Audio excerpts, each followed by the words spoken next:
plank, a foot, about a foot of space, then a plank, then another foot, and it went like that. So I just jumped 1, 2, and I went to just jump across like he did, and when I hit the third one, and like I said, this is an old railroad bridge. It's pretty much condemned. They don't use it for anything. I went through. I went right down. And I honestly thought, like, I was dead. I completely forgot about him up top. My feet, like the tips of my boots, my sneakers were literally in the water. Like I could feel the water hitting me. And I thought maybe just the leash caught on like a nail or something. I couldn't even pull myself up, just the way the position I was in, because I was hanging down like that. And I'm gonna say like about 2 minutes, 3 minutes, the longest 2-3 minutes ever. And all of a sudden we have a metal chain, leash. The leash started going up. There were little links in there, link by link, just one link, and then one link. And then I thought there was a person up there because I was yelling "thank you." And it took about 5-6 minutes for me to get up top to see, like, I was thinking there was 1 or 2 people there because I was still like 220 pounds, something like that. And there's nobody up there. I feel like a little girl crying, but anyway, there was just Kato. And he still had his training collar on. It's a barbed collar. And he actually made it across off the concrete pillar backwards over the other wooded pillars, because I have like an 8-foot leash, and he was pulling me up until I was able to get both my arms on there and pull myself up. And he had a lot of small cuts because his neck was bleeding. And I mean, like, that day, there's absolutely nobody around. Like, I would have definitely been dead, because I'm a horrible swimmer. That would have just ravaged me, and that would have been it. But that, like, he really, like, went above and beyond there for me. And I took him home because of his neck and everything like that, and he was perfectly fine. He didn't really even, like, think he did anything. He was just licking me, wouldn't stop licking me, like, when I got up there. So we were good up until January, and it was a colder day out. I don't know what the hell happened to me, but I guess I just didn't eat enough, because we were jogging probably about 7 miles, and I passed out, like, just right on the sidewalk. And I guess when I went down, he moved in front of me because my head, I didn't have any cuts or anything on my head. He just took the weight of my body.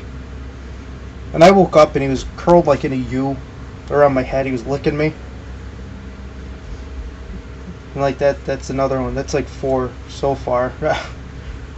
I would have just smashed my head off the ground.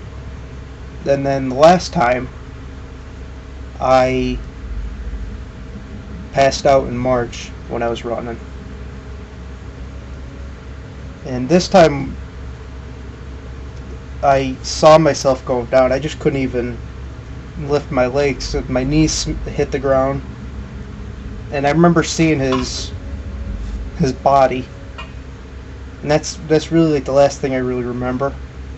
But he hurt his hip.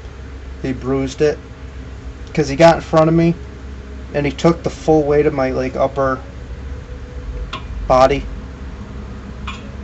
And we were maybe half a mile from my house. Like I jog early in the morning. I didn't have my cell phone. Otherwise, I would have called my parents. But I mean, I wish even a cop came by or somebody. But that half mile had to take us 20 minutes because I just couldn't even get up, and I just had my arm around him. I was just telling him he was a good boy, just pulling me,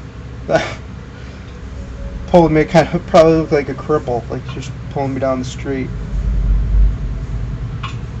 And then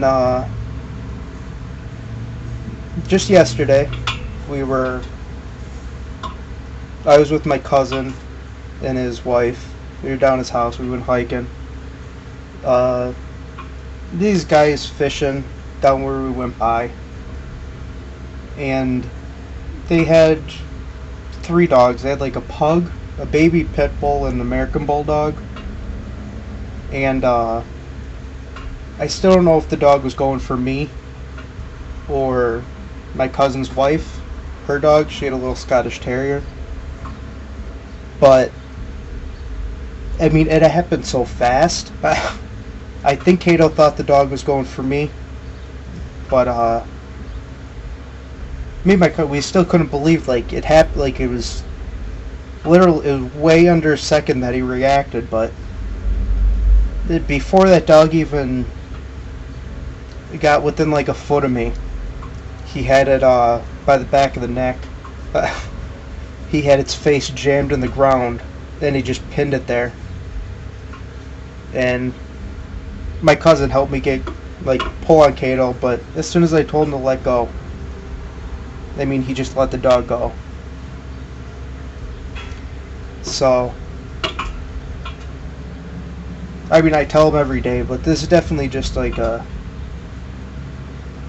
thank you. Like, people ask me what my motivation is. Well,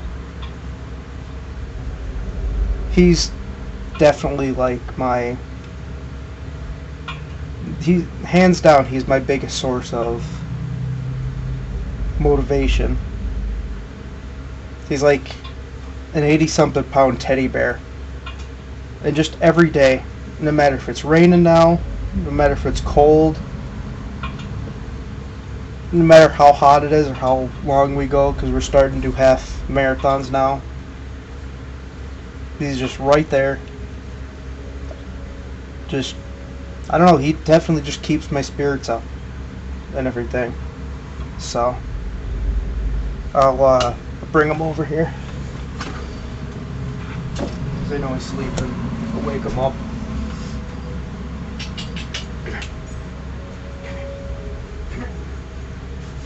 Come here, get up. Get up. Get over here. Get over here. Spin your foot around. Spin it around. Spin it around. This here is my baby. Say hi. Say hi. You don't want to say hi? No? Nothing? Well, that's my baby. He's the reason I'm here right now. He's the reason I've accomplished as much as I have. And I just want to say thank you, bud. Thank you. Okay, okay.